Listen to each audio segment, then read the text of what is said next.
espada, nem com lança, porque... Graça e paz do Senhor Jesus a todos, bem-vindos novamente ao canal Palavra de Deus Diária. Obrigado a todos vocês que têm deixado um like, que têm feito comentários, que têm compartilhado com mais pessoas. O canal está crescendo para a glória e honra do nome do Senhor Jesus. Estamos aqui em 2 Samuel capítulo 11, que eu diria que é um dos capítulos mais tristes da vida de Davi, que lutou com ursos, com leões, com gigantes, mas sucumbiu a uma mulher bonita. E nós vamos ver essa história hoje, a história da Batseba e como isso aconteceu no reino de Davi. A palavra diz que depois de um ano que os reis saíram de guerra contra Davi, ele enviou Joabe e seus soldados contra os filhos de Amon. Esses cercaram Rabá. Porém, Davi ficou em Jerusalém. Versículo 1. Vai vendo o primeiro problema. Por que Davi ficou em Jerusalém? Ele não deveria estar na batalha junto com seus homens? Ele ficou lá, no castelo, bem cuidado, bem alimentado e com bastante tempo de sobra, né? Esse, porém, diz muito sobre isso. O fato dele ter ficado em Jerusalém vai falar muito para nós com relação a esse capítulo. Esse, porém, significa que Davi, como grande guerreiro que deveria estar à frente, estava descansando no seu palácio real.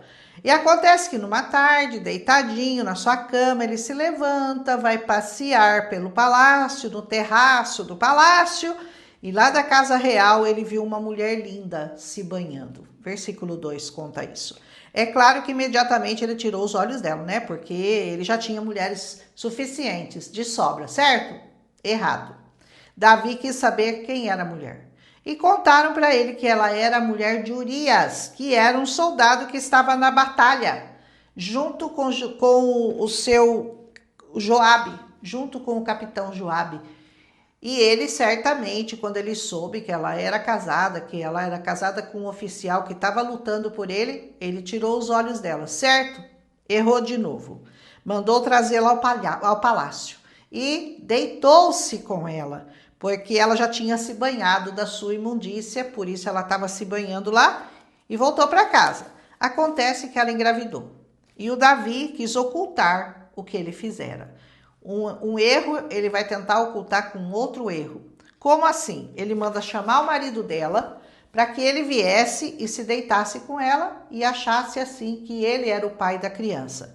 Davi o convida ao palácio, como quem desejava saber como que estavam os homens, como que estavam os soldados na batalha, aquela conversa.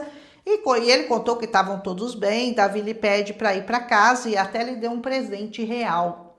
Mas Urias não foi.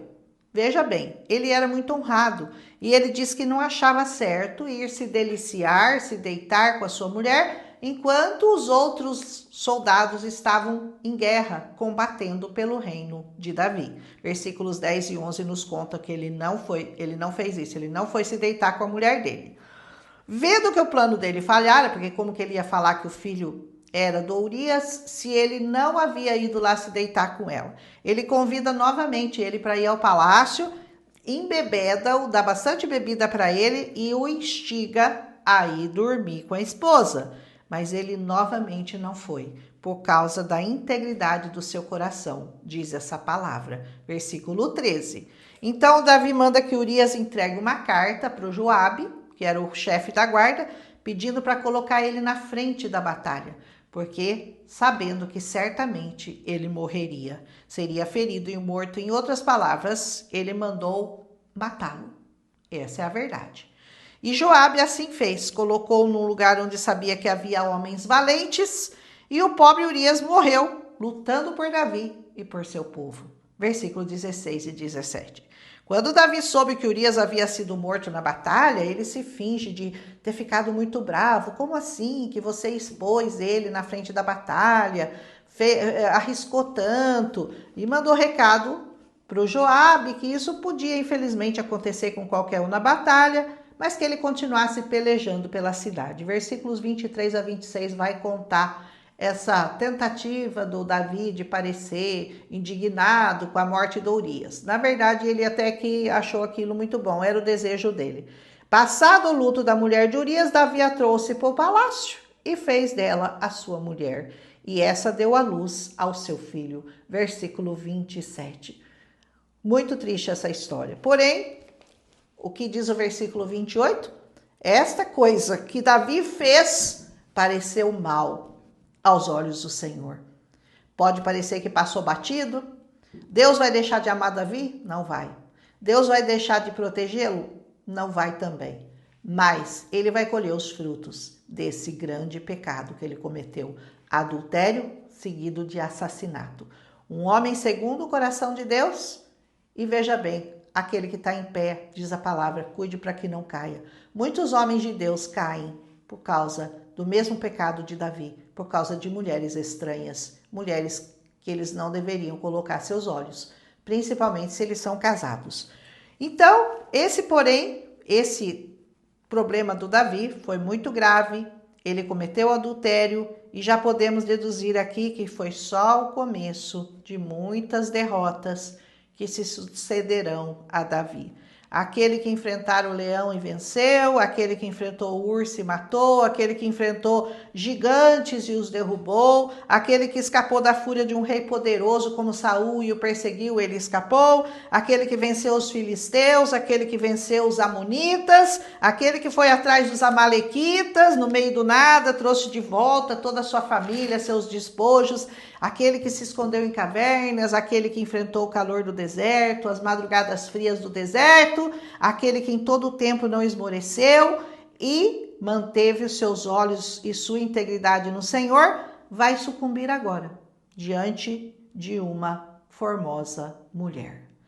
O exército não o derrotou, o urso não o derrotou, o leão não o derrotou, os filisteus não o derrotaram, os amalequitas não o derrotaram, os amonitas não o derrotaram, Saul não o derrotou, um exército de Saul não o derrotou, mas uma única mulher, uma única maçã em que ele pôs os seus olhos, fizeram ele pecar contra aquele que lhe dera tudo.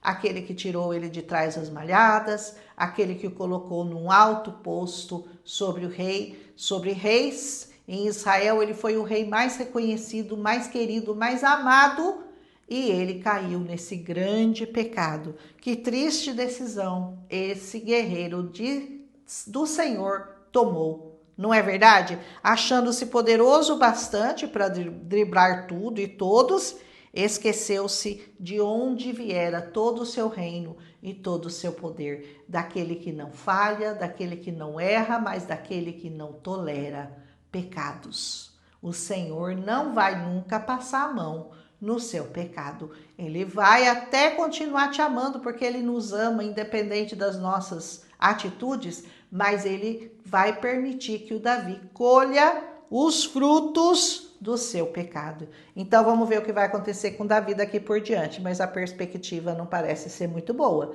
De todos os feitos que fizera com os quais ele honrou ao Senhor, ele tomou uma única atitude impensada e carnal, que desagradou ao único que ele jamais poderia desagradar, o Senhor.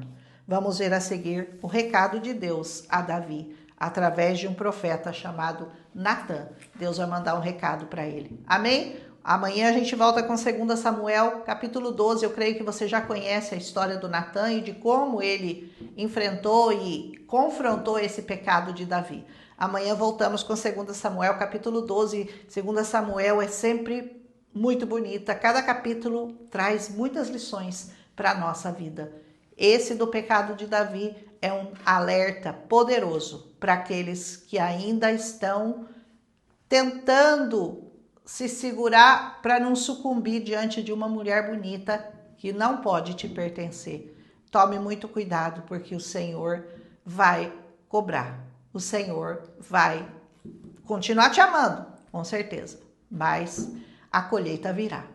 Aleluia! Um abraço em Cristo Jesus e amanhã a gente volta se o Senhor nos permitir. Um abraço.